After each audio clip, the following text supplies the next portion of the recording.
میرے حضور مدینہ المنورہ کی گلی سے گزر رہے ہیں تو ایک محل نما مکان بن رہا تھا.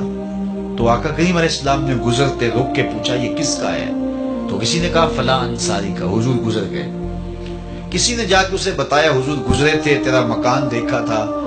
حضور کے چہرے پہ مسرت کے آثار نہیں آئے. انہوں نے کہا ہاں بالکل. خیر انہوں نے کدال پکڑا اور مکان کو زمین کے برابر کر دیا.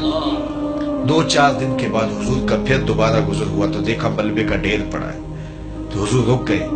کہا بلاؤ انصاری کو. بلایا گیا. کہا میں گزرا تھا، تیرا مکان دیکھا تھا، کدھر گیا؟ عرض کی حضور میں نے گرا دیا.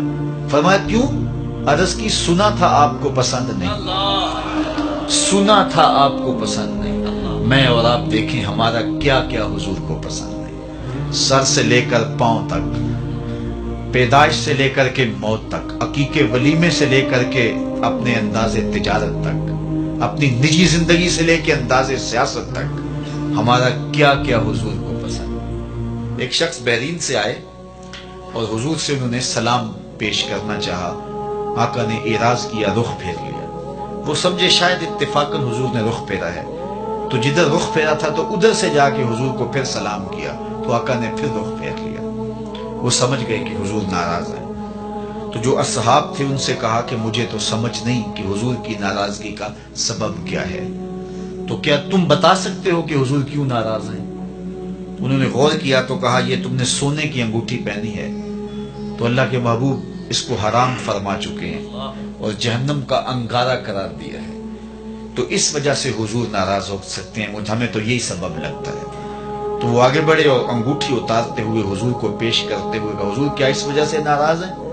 تو آقا کریم نے اس کو پکڑا اور یوں پھینک دیا. ناراضگی کی وجہ ختم ہو گئی. اللہ اکبر. کئی لوگ وہ سونے کی چین ڈال لیتے ہیں اور مختلف انگوٹھیاں ڈال لیتے ہیں. بلکہ میں نے ایک شخص کو دیکھا کہ اس نے جو ہے وہ ایک کڑا ڈالا ہے. تو میں نے کہا کہ یہ کیوں ڈالا ہے؟ تو وہ کہنے لگا یہ مدینہ شریف سے آیا ہے. میں نے کہا مدینے والے نے تو منع کیا ہے، انہوں نے تو روکا ہے. تو حضور نے اس کو پھینک دیا. ناراضگی ختم ہوگی. وہ بیٹھ گیا. مجلس جاری رہی، گفتگو چلتی رہی. جب مجلس اختتام کو پہنچی لوگ گھروں کو پلٹنے لگے تو وہ بھی پلٹا نا. تو کسی نے اشارہ دیا وہ انگوٹھی تو اٹھا لو. چلو تم نہیں پہن سکتے، تمہاری بیوی تو پہن سکتی ہے، قیمتی سونا ہے. تو اس نے کیا کہا؟ واللہ لا آخذہ وقد طرحہ رسول اللہ صلی اللہ علیہ وآلہ وسلم. اس نے کہا اللہ کی قسم میں اسے کبھی بھی نہیں اٹھاؤں گا جس کو میرے رسول نے پھینک دیا. تو میں اور آپ دیکھیں کہ ہم کہاں کھڑے ہیں. اگر ان سے محبت کا دم بھرتے ہیں، ان سے پیار الفت کا رشتہ رکھتے ہیں تو پھر ہمارا طرز زندگی بتائیں. میرے استاد فرمایا کرتے تھے یہ نہ ہو کہ لوگ تمہیں پوچھے تم کون ہوتے اور تمہیں بتانا پڑے کہ ہم مسلمان ہوتے ہیں. یہ دیکھو مذہب کے خانے میں اسلام لکھا ہے. صاحب فرمایا کرتے تھے نہیں، نہ کسی کو پوچھنا پڑے نہ تمہیں بتانا پڑے. تمہارا طرز زندگی، انداز معاشرت، تمہاری وضاحت، تمہارے انداز حیات، تمہارے تیور ایسے ہونے چاہیے تم دور سے آ رہے ہو لوگ پہچان کے کہیں وہ دیکھو محمد عربی کا غلام آ رہا. نور آنکھوں میں تو چہروں پہ اجالے ہوں گے، مصطفیٰ والوں کے انداز نرالے. دنیا میں بھی ان کے دم سے مقدر چمکا، محشر میں بھی ان کی رحمت کے حوالے ہوں گے. محبت خالی لفظوں سے نہیں ٹپکتی، عمل بتاتا ہے کہ یہ محب ہے، رویے بتاتے ہیں کہ یہ محب ہے. میں اور آپ اللہ اور اس کے رسول سے اگر محبت کرتے ہیں تو ہم اپنی محبت کا محاسبہ کریں اپنے اندر اتر کے. جن سے دعوی محبت ہے کیا ان کی بات مانتے ہیں؟